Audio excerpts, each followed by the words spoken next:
Pass இறங்க pass. மேக கூட்டம் மிதமிஞ்சி இருக்குது. இடி மின்னலும் ஹெவியா வரும் போல தெரியுது. கிளைமேட் சரியில்லை, ரிட்டர்ன் ஆயிடலாம். பாஸ்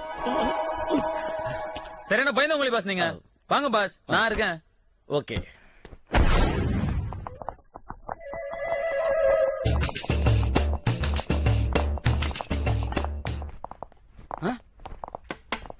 வாங்க கேங் லீடர், உட்காருங்க. போய் ஐயா கூட்டு வந்துடுறேன். ஹலோ, உங்க பாஸ் சீக்கிரம் வர சொல்லுங்க. ரொம்ப நேரம் வெயிட் பண்ணா பாஸ் வெயிட்டிங் சார்ஜ் போடுவார். நான் எப்ப அப்படி சொன்னேன்? சொல்லுவீங்களோன்னு. சட்டத்தை கையில எடுத்துக்காத.